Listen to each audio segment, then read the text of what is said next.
भारत में न्याय सबके लिए समान है। दलितों को मजबूती मिले इसलिए आरक्षण तो दिया गया, लेकिन सवाल ये है कि जब दलित उस पद तक पहुंचेंगे ही नहीं तो दलितों के लिए न्याय कहां से होगा। या तो उनका हक छीन लिया जाता है या फिर वहां तक पहुंचने ही नहीं दिया जाता, तो फिर वो पद किस काम का। नमस्कार, मेरा नाम है मोहिनी।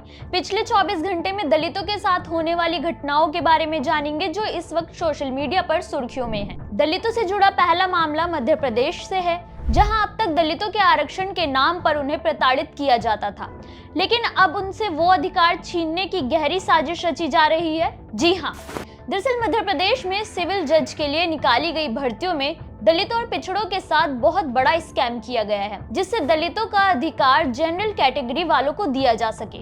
2022 में मध्य प्रदेश हाई कोर्ट ने 1991 पदों के लिए सिविल जज भर्ती निकाली थी, जिसमें एसटी के लिए 121 पद, एससी के लिए 18 पद और ओबीसी के लिए 9 पद आरक्षित किए गए थे और बाकी के जनरल कैटेगरी वालों के लिए थे। लेकिन जब परिणाम सामने आया तो केवल 47 लोग पास हुए हैं, जिसमें एसटी से 0, एससी से 1 और ओबीसी के केवल 5 लोगों का चयन किया गया है, जबकि बाकी के जनरल कैटेगरी के हैं।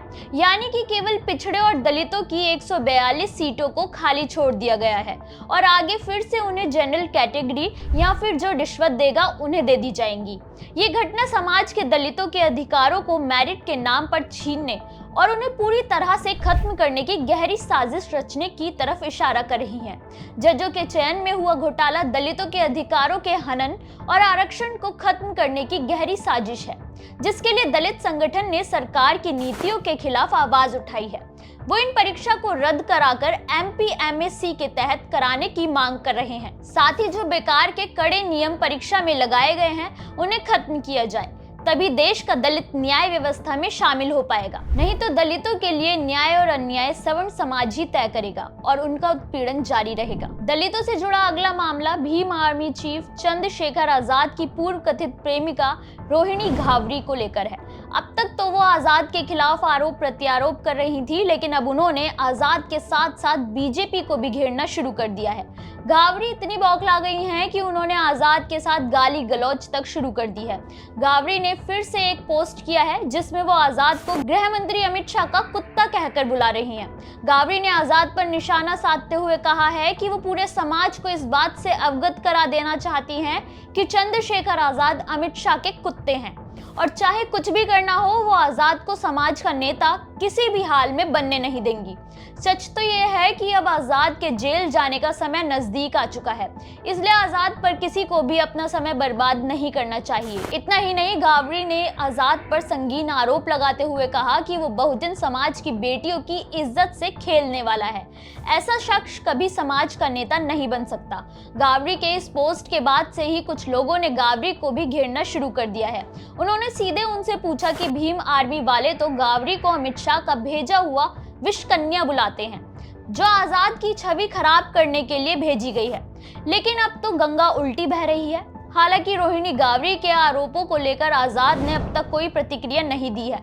ऐसे में कहीं ऐसा तो नहीं कि गृह मंत्री का नाम लेकर वो राजनीति में जगह मजबूत करने की कोशिश कर रही हैं। दलितों से जुड़ा अगला मामला तमिलनाडु के विल्लुपुरम जिले से है, जहां एक दलित छात्र ने जातिगत भेदभाव से आहत होकर आत्महत्या करने की कोशिश की थी, लेकिन करीब 10 दिनों तक जिंदगी की जंग लड़ने के बाद दलित छात्र जंग हार गया।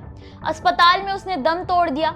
ये घटना 6 नवंबर को घटित हुई थी। मृतक छात्र एस गजनी, जो कि वादकुची पालियम का रहने वाला था, वो गवर्नमेंट अरिगार अन्ना आर्ट्स कॉलेज में इतिहास के फर्स्ट ईयर का स्टूडेंट था। 6 नवंबर को गजनी एक होटल से खाना खाकर लौट रहा था, तभी रास्ते में उसे वनियार समुदाय के 3 लोगों ने घेर लिया। तीनों नशे की हालत में थे और तीनों ने अपनी गाड़ी से गजनी की गाड़ी को टक्कर मार दी, जिसके बाद वो उससे बहस करने लगे। इस दौरान जब उन्हें पता चला कि गजनी दलित समुदाय से है, तो तीनों ने गजनी को पहले जाति सूचक गालियां देते हुए मारपीट की और फिर फरार हो गए। लेकिन इस भेदभाव के कारण गजनी इतना आहत हो गया कि घटना के 3 दिनों के बाद उसने करने की कोशिश की। परिवार वाले उसे तुरंत अस्पताल ले गए, जहां 10 दिनों तक वो जिंदगी की जंग लड़ता रहा, लेकिन 10 दिनों के बाद उसने दम तोड़ दिया। वहीं पुलिस ने भी अभी तक तीनों में से किसी भी आरोपी को गिरफ्तार नहीं किया है। मृतक के पिता ने पुलिस पर आरोप लगाए हैं कि मोबाइल टावर की लोकेशन से आरोपी का पता लगाने की बात कोई बड़ी नहीं थी, लेकिन पुलिस वालों ने लचर रवैया अपनाते हुए आरोपियों की पहचान न होने का बहाना बना दिया। हमें केवल न्याय चाहिए। दलितों से जुड़ा अगला मामला मध्य प्रदेश के छतरपुर से है, जहां एक सरपंच ने दलित होने के कारण उन्हें राज्य के सीएम के सामने ही बेइज्जत कर दिया। ये घटना छतरपुर के खजुराहो के चंद्रनगर की है, जहां द ओबरॉय राजगढ़ पैलेस के उद्घाटन समारोह में दलित सरपंच के साथ बदसलूकी की गई, जबकि समारोह में सीएम मोहन यादव भी मौजूद थे। दरअसल राजगढ़ के ग्राम पंचायत के दलित सरपंच रमेश बिल्ला अहिरवार ने पैलेस निर्माण को लेकर हुए बड़े घोटाले का खुलासा करते हुए कहा कि वो केवल दलित थे, इसलिए उन्हें पैलेस के उद्घाटन समारोह में जाने नहीं दिया गया। इतना ही नहीं, संवैधानिक पद पर होते हुए भी उन्हें धक्के मारकर गेट से बाहर कर दिया गया। जबकि छतरपुर एसपी, कलेक्टर और ओबरॉय ग्रुप के मैनेजर मयंक तनेजा सभी को मेरे आने की खबर थी, सभी मुझे पहचानते भी थे। उन्होंने ये भी कहा कि वो केवल सीएम को ज्ञापन देने गए थे, लेकिन जब उन्होंने मैनेजर को कॉल करने की कोशिश की तो उनका फोन तक नहीं उठाया गया। उन्होंने कहा कि वो दलित हैं, इसलिए उनके साथ ये भेदभाव किया गया। अगर वो सवर्ण होते तो ऐसा नहीं होता।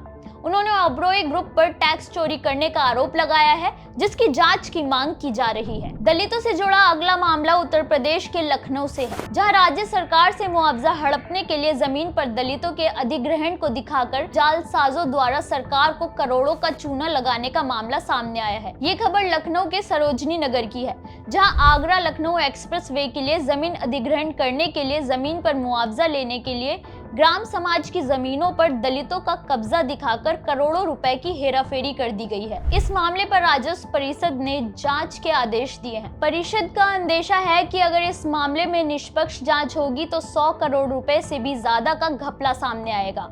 यानी कि नाम दलितों और पिछड़ों का लिया जा रहा है, लेकिन उसका 1% फायदा भी दलितों को नहीं बल्कि भूमाफियाओं और वहां के ऊंचे तबके के लोगों को हो रहा है, जबकि दलितों की स्थिति जस के तस बनी हुई है। अब तो जांच के बाद सामने आएगा कि दलितों के नाम पर कितनी जमीनें उनसे छीनी गई और उन्हें वाकई में कितना मुआवजा दिया गया। दलितों से जुड़ी इन खबरों पर आपकी क्या राय है, हमें कमेंट करके जरूर बताएं।